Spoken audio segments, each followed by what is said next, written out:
Bismillahirrahmanirrahim. Assalamualaikum warahmatullahi wabarakatuh.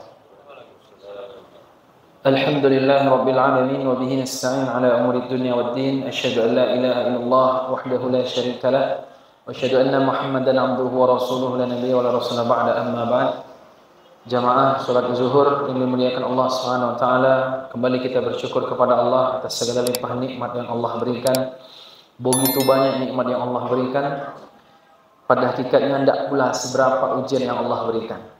Maka harus lebih banyak kita mengingat nikmat-nikmat daripada sekadar mengingat pada hal-hal yang itu musibah. Dan toh itu juga musibah itu menaikkan derajat kita di sisi Allah Subhanahu wa taala.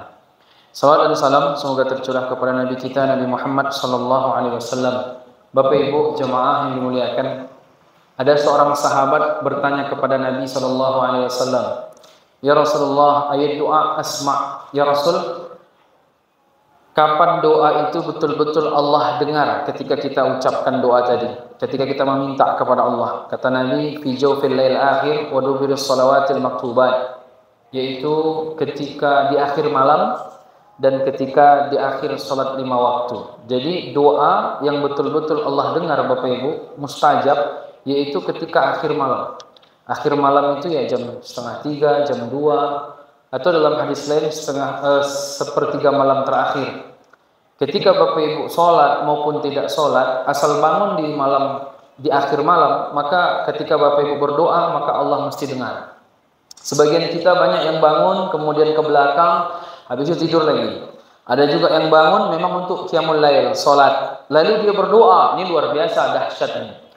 Kalaupun tidak sholat, dia bangun, kemudian berdoa, tidur lagi, asal dia di akhir malam, itu juga mustajab. Jadi asal di akhir malam, maka dia betul-betul dengan Allah Subhanahu wa taala. Kemudian yang kedua, di akhir sebelum kita salam, di akhir sholat, dalam hadis ini sholat 5 waktu, di akhirnya, sebelum salam khususnya. Maka ketika itu, jamaah yang dimuliakan Allah, itu juga doa betul-betul Allah dengar. Maka dalam satu hadis Nabi SAW mengkhususkan doa. Apa doa Nabi? Dalam riwayat Abu Hurairah, "Allahumma inni a'udzubika min adzabi jahannam wa min adzabil qabri wa min fitnatil mahya wal mamat wa min syarri fitnatil masiihid dajjal." Kalau bisa Bapak Ibu hafalkan doa ini. Kalau udah sering dengar, kalau belum hafal, hafalkan. Nanti bisa minta ke kami atau minta ke jamaah yang sudah hafal, karena ini sudah sering diulang. Yang pertama, Nabi meminta ke Allah, Nabi dijamin masuk surga, diampunkan kalau ada dosa beliau diampunkan yang lalu dan yang akan datang ketika beliau masih hidup. Itu saja masih minta perlindungan kepada Allah dari neraka Jahannam. Allahumma inni a'udzubika min azabi Jahannam. Kata ulama, kenapa pertama kali disebut neraka Jahannam? Karena ngerinya neraka Jahannam. Meskipun di riwayat lain ada juga azab kubur yang pertama disebut. Tapi dalam hal ini kita sebut neraka Jahannam dulu. Jamaah yang dimuliakan Allah Subhanahu wa taala. Kalau bicara tentang neraka Jahannam, maka ini berbicara tentang hari akhir, hari kiamat. Kenapa disebut hari akhir? Karena tidak ada lagi hari setelah hari itu. Kalau dunia ini alam dunia, nanti masuk kubur alam barzakh, habis itu alam akhirat. Kenapa disebut alam akhirat atau hari akhir? Tidak ada lagi hari setelah itu penyebutannya. Tapi kalau setelah dunia ini masih ada. Kalau ada di antara Bapak Ibu yang terzalimi, santai aja Pak. Bapak masih bisa menuntut di kuburan dan di hari kiamat. Kalau Bapak ternyata di dunia ini tidak serius beribadah, hati-hati. Setelah ini akan ada hari pembalasan. Dunia bukanlah akhir dari hidup, karena masih ada 2 alam lagi paling tidak yang Bapak Ibu lewati. Yang setelah alam dunia nanti alam kubur atau alam barzakh, setelah itu hari akhir. Qiyam sa'ah, ditegakkan kiamat. Jadi yang selama ini tiarap-tiarap, yang selama ini enggak nampak kebenaran, kebatilan yang dinaikkan, dia akan ditegakkan semua nanti. Yang sembunyi dinampakkan semua. Maka disebut dengan hari kiamat. Qiyam artinya berdiri, ditegakkan semua. Jemaah yang dimuliakan Allah Subhanahu wa taala. Jadi kata Nabi sallallahu alaihi wasallam, "Yadkhulu fuqara'ul mu'minin al-jannata min qabla al-aghniya." Binisfi yaumin 500 amin. Kata Nabi, orang miskin dengan orang kaya lebih dulu masuk surga orang miskin jaraknya setengah hari. Setengah hari 500 tahun. Jadi kalau sehari 1000 tahun tinggal di dunia. Merujuk juga kepada dikuatkan dalam ayat surat Al-Hajj Ayat 47. Wa inna yawman inda rabbika ka'alfi sanatin mimma ta'udun. Satu hari di sisi Tuhanmu bagaikan 1000 tahun menurut perhitunganmu. Jadi Bapak Ibu 60 70 lama matinya ya kan? Apalagi 1000 tahun. Satu hari di neraka, 1000 tahun tinggal di dunia. Maka jangan sampai gara-gara hidup yang 60 melontang-lantung tidak jelas, yang dimakan itu juga, tidur payah juga, punya duit tidak punya duit ya bentuknya begitu juga. Jangan disia-siakan hidup di dunia ini. Jangan Bapak Ibu sibuk, tapi ternyata nggak ada bekal akhirat Bapak Ibu, rugi. Kalau sempat masuk neraka, na'udzubillah. Jadi jamaah yang dimuliakan, dalam satu hadis itu Nabi pernah menyampaikan. Apa kata Nabi? Ma baina mankibil kafir finnar masirata salasati ayam lirakib al-musyrik. Kata Nabi, orang kalau di neraka, Bapak Ibu sekalian, itu badannya itu besar. Badannya itu besar. Kata Nabi, bahu sebelah kanan, bahu sebelah kiri, orang penduduk neraka itu lebarnya, jaraknya 3 hari perjalanan dengan kendaraan yang paling kencang di zaman Nabi, kuda. 3 hari perjalanan. Berarti kalau kuda berjalan 3 hari, sini ke Pekanbaru ada mungkin. Tidak tahulah. Pokoknya begitu.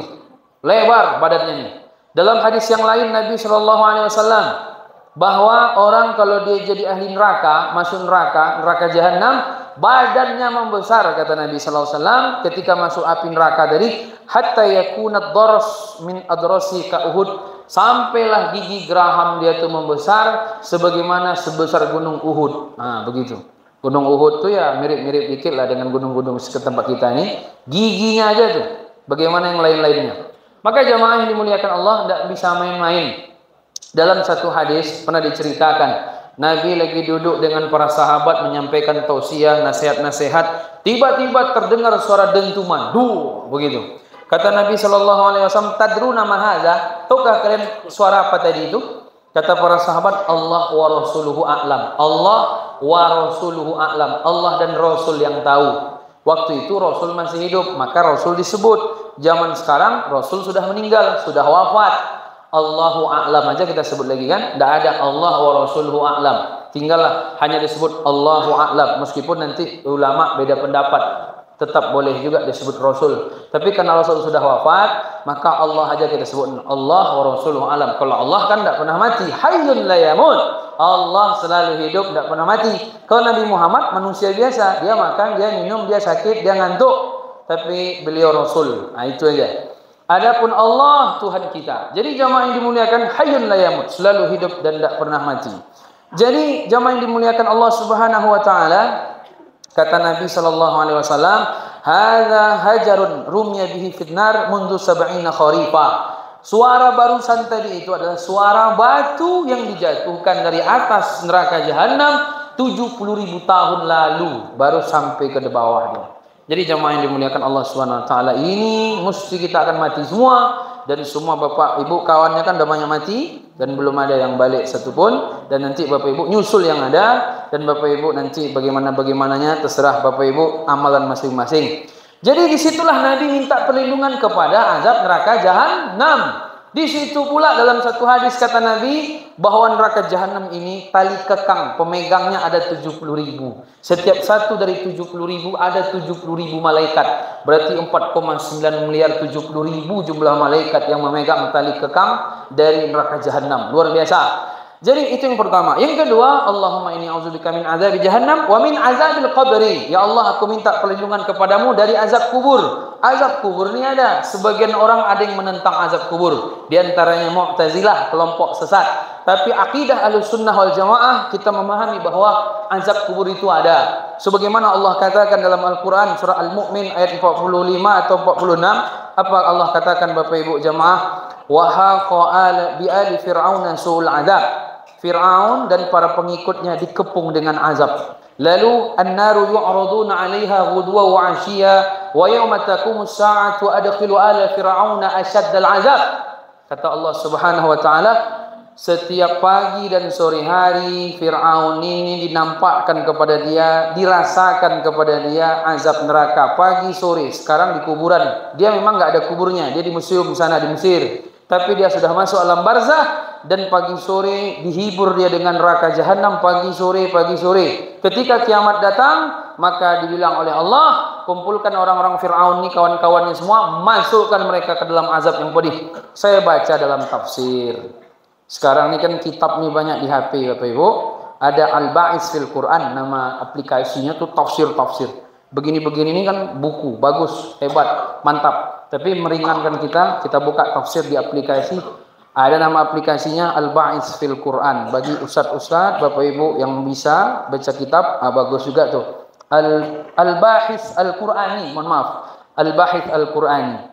Di sana dijelaskan dalam beberapa tafsir bahwa ruh-ruh orang kawan-kawan Fir'aun dan kawan-kawannya ini itu masuk ke dalam tembolok burung warna hitam. Lalu setiap pagi dan sore dia ke neraka. Jadi ruhnya tuh masuk ke situ, lalu dia main-main tiap pagi dan sore ke neraka jahanam. Disitulah Fir'aun merasakan azabnya. Berbeda dengan orang mati syahid. Orang mati syahid membela agama, dalam hadis ruh mereka masuk ke dalam tembolok burung warna hijau. Dan mereka pagi sore main-main ke surga. Kan gitu kan dalam hadisnya. Jadi Bapak Ibu jamaah, Fir'aun dia diazab hari ini. Di mana? Di alam barzah. Inilah dalil. Makanya Utsman bin Affan kalau diajak bercerita tentang surga neraka, dia tidak nangis. Tapi kalau Utsman bin Affan radhiyallahu an, dia diajak bicara tentang kuburan, nangis Bapak Ibu. Tentang kuburan menangis. Bapak Ibu ini kan bentar-bentar lagi masuk kuburan ya. Tidak lama-lama, asal dah 60 70 siap-siap aja. Mantap-mantapkan amal, nanti masuk kubur tidak ada penyesalan. Jadi apa disebutkan kata Rasulullah, kata Utsman bin Affan, innal qabara awwal manazil akhirah fa inna minhu fama ba'dahu aisar minhu wa illam yamja minhu fama ba'dahu asyad minhu. Kuburan adalah perjalanan pertama dari hidup kita ini. Jadi tidak ada kalimat kita antarkan kepada peristirahatan terakhir. Enggak, justru awal hidup setelah mati. Makanya Bapak Ibu, ada ulama mengatakan al-aisyu naumun wal mautu yaqzatun. Hidup tidur. Kapan bangun? Setelah mati. Bapak belum mati kan? Berarti belum bangun nih. Tapi kalau bisa bangunlah sebelum mati. Ya. Bapak Ibu, bangunlah sebelum mati. Jangan bangun pas dah mati. Umumnya orang kalau lagi hidup begini tidur nih, tidur semua.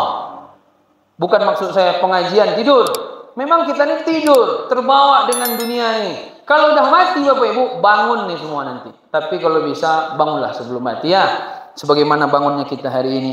Jadi jamaah yang dimuliakan, kata Rasulullah, kuburan itu awal dari hidup seseorang. Kalau ternyata di kuburan dia baik, nggak diazab dia, maka setelah itu dia mudah. Tapi kalau ternyata di kuburan diazab, susah, payah semuanya, maka setelah itu biasanya dia juga akan merasakan lebih berat lagi. Karena kuburan muqaddimah dari apa yang Bapak Ibu rasakan setelah nanti Bapak Ibu dibangkitkan di hari kiamat. Yang kedua, 3, 4 besok kita bahas. Cukup sekian. Assalamualaikum warahmatullahi wabarakatuh.